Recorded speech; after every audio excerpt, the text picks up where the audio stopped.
অনেক বছর আগের কথা। বাগদাদের এক ছোট মহল্লায় হাকিম নামের এক বৃদ্ধ কোমর বাস করত। তার সততা, ভালো স্বভাব এবং বুদ্ধির জন্য পুরো এলাকায় তার বেশ নাম ছিল। তার ঘরে জামাল নামের একটি ছেলে ছিল, যে এখন বেশ বড় হয়েছে, যাকে কিনা যুবক বলা চলে। একদিন জামাল তার বাবাকে বলল, বাবা, আমার তো বয়স হয়েছে, আমি চাই আপনি আমার জন্য লক্ষ্মী দেখে একটি মেয়ে দেখেন এবং আমার বিবাহ করে দেন। হাশেম চাচা নরম গলায় উত্তর দিল, শোনো বাবা, আমার হাতে তো এখন ওরকম টাকা পয়সা নাই যে ধুমধাম করে তোমার বিয়ে দেব। তবে একটা কাজ করো, কাল সকালে আমাদের গাই গরুটা নিয়ে শহরে যাও। যদি তুমি এটা ভালো দামে বিক্রি করতে পারো, তাহলে বুঝবো তুমি এখন সংসার করার উপযুক্ত হয়েছ। আর ওই টাকা দিয়েই আমরা তোমার বিয়ের আয়োজন করব। বাবার কথা শুনে জামাল খুব খুশি হলো। পরদিন সকালে সে গরুটাকে নিয়ে রওনা হলো। শহরের বাজারে এক মোড়ে গিয়ে সে দাঁড়ালো। সে এদিক ওদিক তাকাচ্ছিল ক্রেতার আশায়। এমন সময় এক লোক তার কাছে এসে বলল, কি মিয়া, এই ছাগলটার দাম কত? জামাল অবাক হয়ে হেসে বলল, আরে ভাই, আপনি কি গরু আর ছাগলের তফাৎ বুঝেন না? এটা গরু, ছাগল না। আর আমি এর দাম চাই 50 দিনার। লোকটি হাসতে হাসতে বলল, এটা যদি সত্যিই গরু হয়, তাহলে তুমি এর দাম যা ইচ্ছে তাই চাও, তাতে আমার কোনো আপত্তি নেই। কিন্তু দেখে মনে হচ্ছে এটা ছাগল। যদি কেউ এটাকে 50 দিনারে কিনে, তবে আমি তাকে উল্টো 60 দিনার দিতে রাজি। এই বলেই লোকটি চলে গেল। জামাল একটু চিন্তায় পড়ে গেল, কিন্তু পাত্তা না দিয়ে গরু নিয়ে সামনে এগিয়ে গেল। সে বুঝতেই পারল না ওই লোকটি ছিল একটি ঠকবাজ, আর সামনে তার কপালে শনি আছে। একটি পর আরেকটি লোক এলো, যে কিনা ছিল ওই ঠকবাজেরই লোক। সে এসে বলল, বাবা, এই ছাগলটা কত করে বেচবে? এরপর একে একে আরো কয়েকজন লোক এলো এবং সবাই একই কথা বলতে লাগলো, ভাই, ছাগলটা তো বেশ সুন্দর, দাম কত চাও? বারবার একই কথা শুনে জামালের মাথা ঘুরিয়ে গেল। সে চিন্তা করতে লাগলো, এটি কি গরু নাকি ছাগল, নাকি আমি এতদিন এটিকে ভুল জানতাম। সবাই যখন ছাগল বলছে, তাহলে ছাগলই হবে হয়তো। শেষে সে এক পথচারীকে জিজ্ঞেস করলো, ভাই, আপনিই বলেন, আপনি এর দাম কত দেবেন? ওই দলেরই একটি ঠকবাজ নরম কণ্ঠে বলল, দেখো ভাই, তুমি তো গ্রাম থেকে এসেছো, শহরের ভাবসাব অতটা বোঝো না। তোমার ছাগলটা খুব লিকলিকে, দুর্বল, তাও আমি তোমার উপকার করতে চাই। আমি তোমাকে এর বদলে 6 দিনার দেব। পাশে থাকা আরেকজন বলল, আমি তোমাকে 7 দিনার দেব। এরপর তৃতীয় জন বলল, আমি 8 দিনার। এরপর তৃতীয় জন এসে 10 দিনার অফার করলো। বেচারা জামাল তাতে খুশি হয়ে গেল। যেই গরুটাকে সে ছাগল মনে করছে, তাকে মাত্র 10 দিনারে বিক্রি করে দিল। ঠকবাজটা সাথে সাথে গরুটাকে নিয়ে ছটকে পড়ল আর বলতে লাগলো, আরে, জানোয়ারটা কতদিন যাবৎ খায়নি, চলো তাকে কিছু খাওয়াই। জামাল সে 10 দিনার নিয়ে বাজারে গেল। 5 দিনার দিয়ে সে টুকটাক কিছু কিনলো, 2 দিনার দিয়ে পেট পুরে খেলো এবং বাকি দিনার দিয়ে সে গ্রামে ফিরে গেল। বাড়ি ফিরলেই হাশেম চাচা তাকে জিজ্ঞেস করলেন, কিরে বাবা, গরু বিক্রি করতে পারলি? বাড়ি ফিরেই জামাল উত্তর দিল, বাবা, আপনার পোষা ওইটা গরু ছিল না, ওইটা ছিল ছাগল, আর আপনি এতদিন ভুল জানতেন। হাশেম চাচা অবাক হয়ে তাকে জিজ্ঞেস করে, এ কি বললি? জামাল পুরো ঘটনা তাকে খুলে বলল, কিভাবে লোকেরা এসে সেটাকে গরু নয় ছাগল বলছিল, এবং সর্বশেষে সে ওটাকে মাত্র 10 দিনারে বিক্রি করে দিয়েছিল। তারপর গর্ব করে বলল, আব্বা দেখেন, আমি আমার হতে যাওয়া বাচ্চার জন্য একটি গলার হারও কিনে নিয়ে এসেছি। হাশেম চাচা কপালে হাত দিয়ে বললেন, হায় রে বোকা ছেলে, এই হারটা তুই যত্ন করে রেখে দে। তুই এখনো দুনিয়াদারির কিছুই বুঝলি না। ওরা তোকে বোকা বানিয়ে ছেড়ে দিয়েছে, আমি ওদেরকে উচিত শিক্ষা দিয়ে ছাড়বো। হাশেম চাচার একটি গাধা ছিল, যার পিঠে সে মাল চাপিয়ে শহরে বেচতে যেত। পরের দিন সে গাধার পিঠে চড়ে শহরের এক ধনী ব্যবসায়ী রহমান সাহেবের কাছে গেল। গিয়ে তিনি বলল, সওদাগর সাহেব, আপনার কাছে আমার একটি আর্জি আছে। যদি আপনি আমাকে 10টি দিনার ধার দেন, তাহলে নদীর পাড়ে যে জমি আছে সেটি আমি আপনার নামে লিখে দেব। সওদাগর তার কথায় রাজি হলো এবং তাকে 10টি দিনার দিল। হাশেম চাচা সাথে সাথে শহরে রওনা হলো। সে সোজা ওই জায়গায় গিয়ে পৌঁছালো যেখানে সে 3 ঠকবাজ বসে আড্ডা দিত। 3 ঠকবাজ সেখানে বসে নতুন করে ফোন দিয়ে আর্জি করছিল। তারা যেই বুড়ো হাসেম এবং তার লিখলিখে গাধাটাকে দেখল, নিজেদের মধ্যে ফিসফিস করে বলতে লাগলো, ওই দেখ, এই গাধাটাকে কত তাগড়া লাগছে, চল তাকে ধোকা দিয়ে গাধাটাকে হাতিয়ে নেই। এর মধ্যেই হাসেম চাচা ঠকবাসীদের কাছে গিয়ে তাদেরকে বলল, বাবারা, তোমরা আমাকে একটু উপকার করবে? বাবারা, আমাকে একটু ঘাস দিতে পারবে? অনেক দূর যাব তো, রাস্তায় খাবার পাওয়া যায় না। এই বলে হাসেম চাচা সবার চক্ষুর আড়ালে চুপিসারে 10টা দিনার গাধার মুখের ভিতর ঢুকিয়ে দিল। ঠকবাজরা তার কথা মতো ঘাস এবং পানি নিয়ে এলো। যেই গাধা ঘাস দেখলো সে খুশিতে মাটিতে পা ঠুকলো আর জোরে জোরে ডাকতে লাগলো। তখনই তার মুখ থেকে সোনার দিনারগুলো টুকটুক করে মাটিতে পড়তে লাগলো। হাসেম চাচা ছটপট নিচু হয়ে দিনারগুলো কুড়িয়ে তার পকেটে রাখলো। তারপর গাধাকে হালকা লাথি মেরে বলল, হতচ্ছাড়া, আজ দিনহার দিতে এত দেরি করলি কেন? বাজারে কত কিছু কেনাকাটার বাকি ছিল, আর তুইও বরাবরের মতো অলস হয়ে গেছিস। ঠকবাজরা একে অপরের দিকে হা করে তাকিয়ে রইল। এরপর একে অন্যকে ফিসফিস করে বলল, ভাইরে, এই গাধা তো সাধারণ গাধা না, এ তো সোনা উগলায়। যে করেই হোক এই গাধা আমাদেরকে কিনতেই হবে।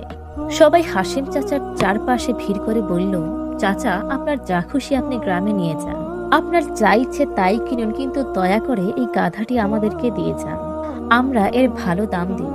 হাসেম চাচা খুব দুঃখিত হয়ে বলল, না রে বাবা, এই গাধাটাই আমার জীবনের সম্বল। আমি সারা জীবন মাটির হাড়ি পাতিল বেচেছি, কিন্তু তেমন কোনো আয় রোজগার করতে পারি। এই গাধাটাই আমার শেষ বয়সের ভরসা, কোনো খাটুনি ছাড়াই সে আমাকে টাকা দেয়।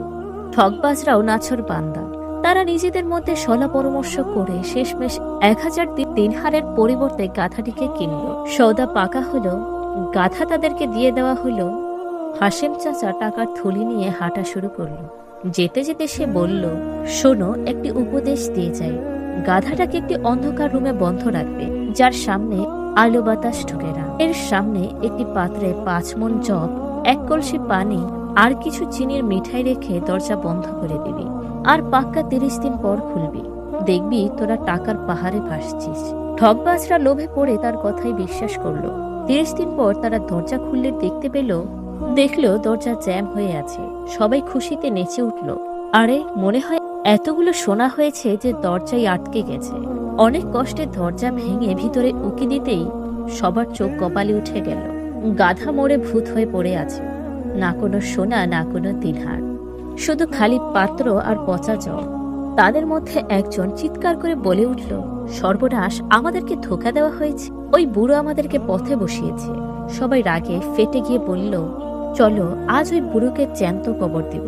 বুদ্ধিমান হাসেম জানত ঠকবাজরা 30 দিন পর তাকে খুঁজতে আসবে, তাই সে আগেই বুদ্ধি করে রেখেছিল। সে জঙ্গল থেকে একটি শিয়ালের বাচ্চাকে ধরে এনে দোকানের বাহিরে বেঁধে রাখে। তারপর সে বউকে বলল, ও গিন্নি, শোনো, আজ আমার 3 জন বিশেষ মেহমান আসবে, তাদের জন্য 3 প্লেট ভাত এবং 3 গ্লাস পানি রেডি রেখো। আর যখন আমি তোমাকে জিজ্ঞেস করব তুমি এই খবর কোথা থেকে পেলে, তখন বলবে শিয়াল খবর এনেছিল।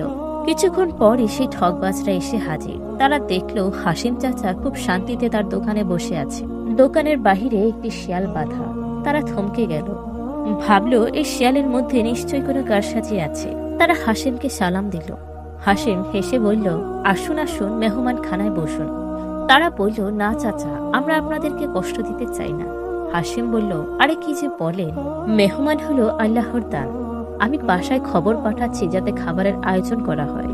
তারপর সে শিয়ালটার দিকে তাকিয়ে বলল, যা তোর চাচি আম্মাকে বল 3 জন মেহমান এসেছে, 3 জনের জন্য খাবার তৈরি করতে।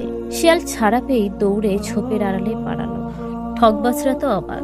ঘণ্টাখানি হাঁটার পর তারা যখন ঠকবাজদের বাড়িতে পৌঁছালো, তারা সত্যি তারা অবাক। হাসেমের বউ বলল, ওই শিয়ালটা এসে খবর দিল, তাই আমি তাড়াতাড়ি রান্না চড়ালাম। 3 ঠকবাজ নিজেদের মধ্যে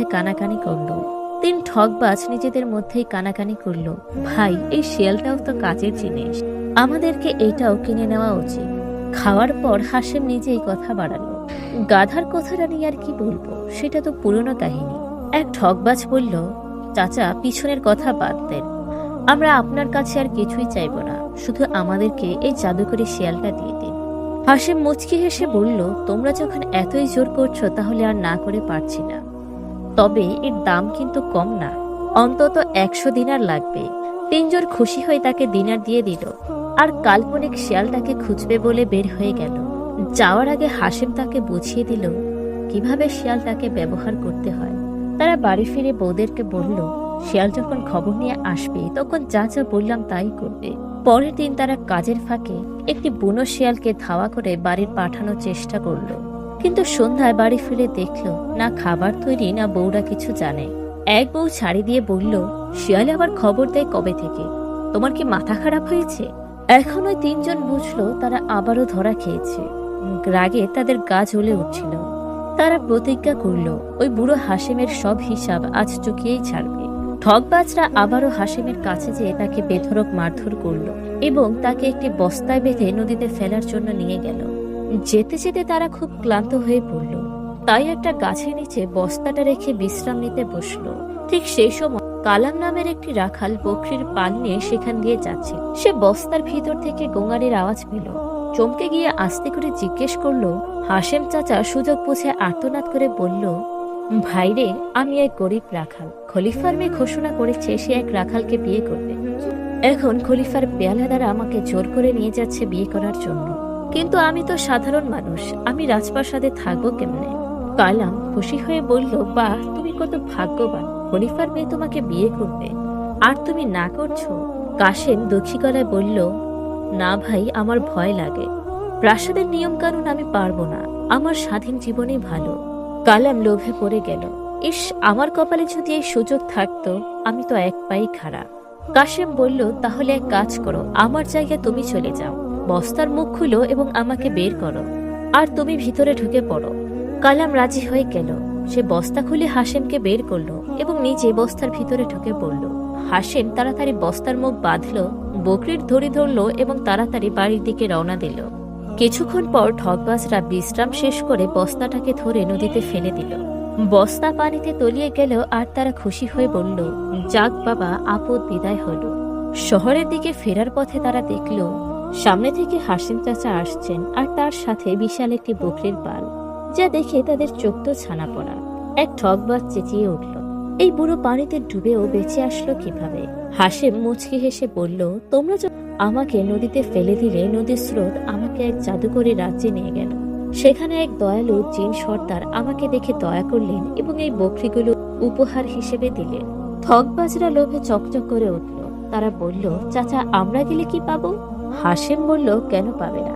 আরে, সেখানে তো অফুরন্ত ভান্ডার, যেই যাবে খালি হাতে ফিরবে না। তোমরা তো আমার থেকেও বেশি পেতে পারো। ঠকবাজরা খুশি হয়ে গেল, কিন্তু হাসিম এবার শেষ চাল চাল। সে বলল, শোনো, আমি যখন সেখানে গিয়েছিলাম আমি নদীতে ঝাঁপ দিয়েছিলাম। যদি তোমাদের কপাল ভালো হয় তাহলে কেউ একজন হাত দিয়ে ইশারা করবে, যদি ইশারা দেখো তাহলেই ঝাঁপ দিবে, নইলে না। তিন ঠকবাজ নদীর ধারে গেল। একজন বলল, আমি সবার আগে ঝাঁপ দেব। সে নদীতে ঝাঁপ দিল এবং বাঁচার জন্য হাত পা ছুটতে লাগলো। দূর থেকে অন্য দুজন ভাবলো সে লোভে পড়ে তাদেরকে ডাকছে। দূর থেকে অন্য দুজন মনে করলো সে হাত দিয়ে তাদেরকে ডাকছে, তাই লোভে পড়ে তারা দুজন নদীতে ঝাঁপ দিল। তারপর কি তিন ঠকবাজ নদীর পানিতে ভেসে গেল। কিছুদিন পর শোনা গেল তারা তিনজন কোনো রকমে সেখান থেকে বেঁচে ফিরে, কিন্তু ভয় আর কোনোদিনও এই এলাকায় মুখ দেখায়নি। এইভাবে হাসেম চাচা শুধু প্রতিশোধই নেননি, নিজের সম্মানও বাঁচালেন এবং বকরিরও মালিক হলেন। পরে তিনি রহমান সওদাগরের কাছে গিয়ে ঋণের 10 দিনার ফেরত দিলেন। তারপর ধুমধাম করে ছেলে জামালের বিয়ে দিলেন। এখন হাসেম চাচা, তার ছেলে জামাল এবং তার ছেলের বউ মিলে তিনজনে সুখে শান্তিতে জীবন কাটাতে লাগলেন। আপনাদের কাছে এই গল্পটি ভালো লেগে থাকলে আমাদের চ্যানেলটিকে অবশ্যই সাবস্ক্রাইব